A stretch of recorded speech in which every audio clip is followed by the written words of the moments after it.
Hi, kindergartners. Today we're going to read the third book in our text set called Sharing the Earth Animals. And so I wanted to remind you of the other two books that we've read so far in this text set. We started with the book Rain, and the book Rain had some information about some animals that live on the savannah. And it also taught us a little bit about the importance of rain and how the savannah has two seasons, a dry season and a rainy, wet season. And that wet season is really important for all of the animals and plants on the savannah.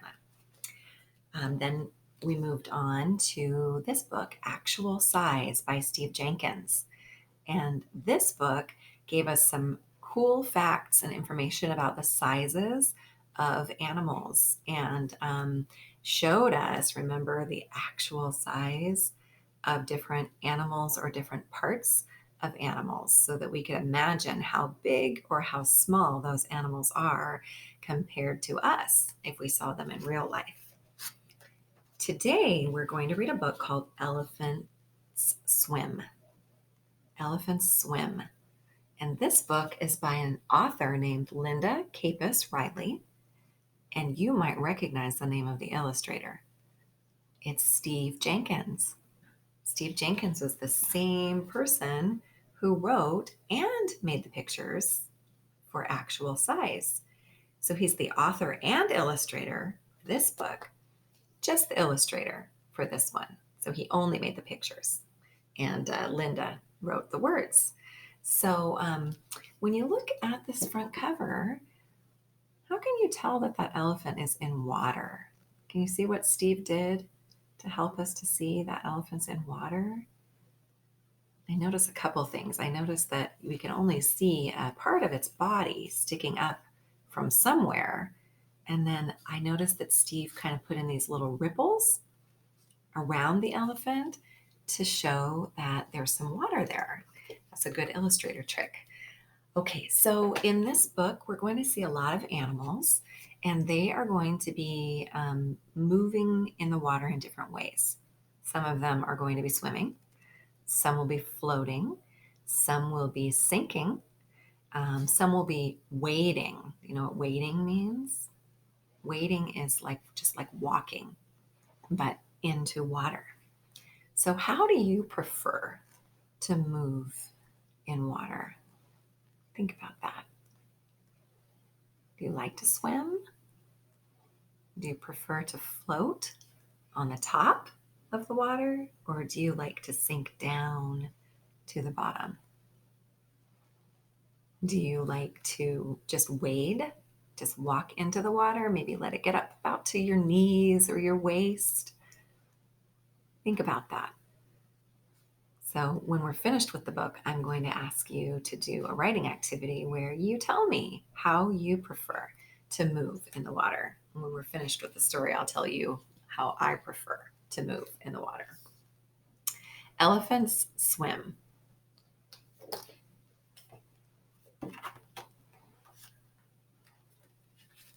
Elephants swim with their trunks held high. You think about why the elephant might keep its trunk up out of the water. What might happen if its trunk was down under the water?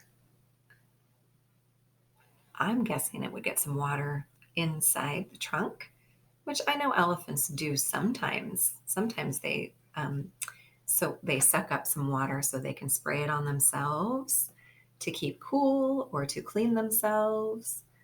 But I'm guessing they don't always want water to get inside their trunk. Kangaroos swim, but their babies stay dry.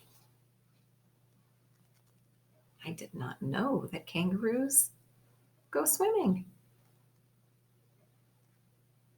They're really good at hopping, but I had no idea that they could swim. Can you think about it says their babies stay dry. Why do you think the baby would stay dry? This picture isn't really showing a very good example of that, but you can see something right here. Do you know what a kangaroo has for its baby? has a pouch that the baby can be inside. So probably the parts of the baby that are in the pouch stay dry. Platypuses use their tails like rudders. So the platypus has this big flat tail back here, and it uses it like a rudder. A rudder is something that is on a boat to steer the boat. If you turn the rudder one way or the other, it makes the boat go the direction that you want the boat to go. So a platypus uses its tail to turn its body in the water and go a different direction. Armadillos walk along under the water. So that armadillo is under the water, but it's not swimming, it's walking on the bottom. Tigers swim to get out of the heat.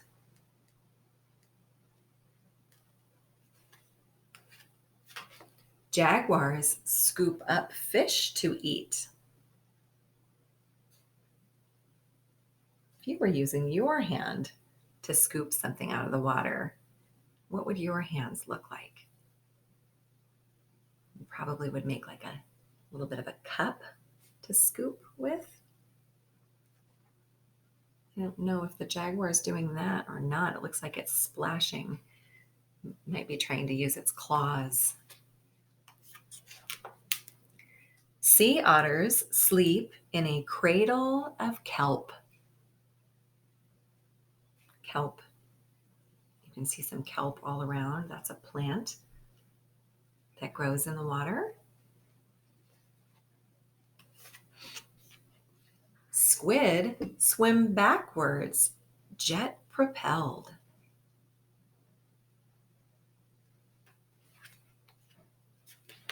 Hippos sink to the bottom to sleep. I'm going to say that again. Hippos sink to the bottom to sleep. Wow. I wonder how long a hippo can hold its breath. If it's sinking to the bottom to take a nap, it must be able to hold its breath for quite a while. I'm going to look that up later. I'll let you know what I find out. Wildebeests wade where the water's not deep. Remember we talked about the word wade, when you just walk in the water, but it's not very deep.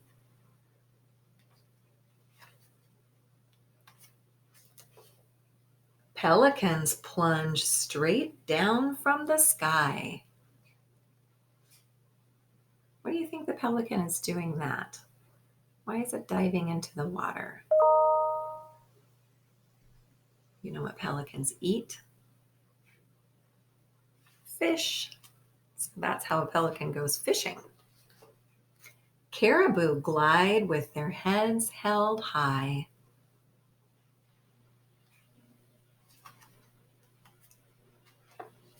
Polar bears paddle with the greatest of ease.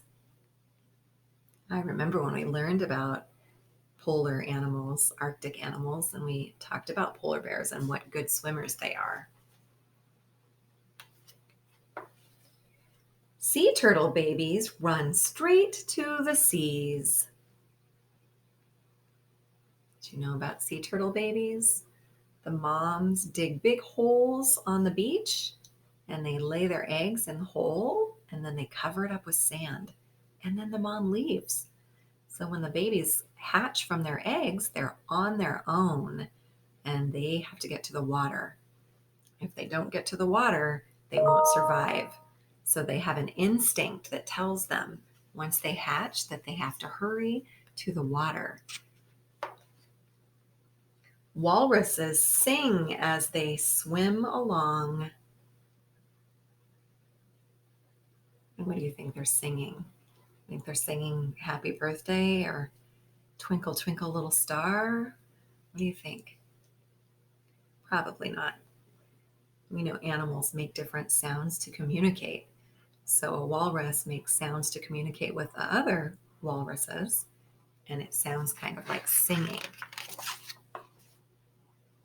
Whales do too. Whales also make sounds to communicate with other whales, and they sound like singing.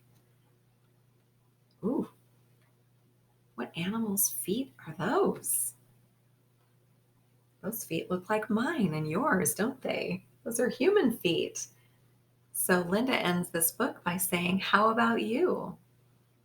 She's wondering how you like to move through the water. So I asked you that at the beginning. If you like to swim or float, sink to the bottom, do you like to glide along with your head out of the water? Do you prefer just to wade in the water? I do not like to put my face in the water. I never learned to be a very good swimmer because I don't like to put my face in the water. And it's hard to be a good swimmer if you won't put your face in the water.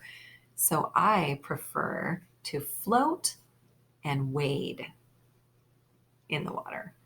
I do not like to swim, and I do not like to sink to the bottom because it gets my face wet and I don't like that. So I want you to think about yourself though. Some of you I know take swimming lessons, or you just love the water, you love to play in the water. So maybe you do like to swim. Maybe you like to sink to the bottom. Maybe you like to do somersaults underwater, or you like to dive in or cannonball off the side. I want you to think about what you like to do in the water, and that is going to be your Write About Reading activity today. So when we're finished here in just a second, I'm going to have you go on over to your Write About Reading activity, and I want you to draw and try to add some words to tell me how you like to be when you're in and around water. Thank you. See you next time.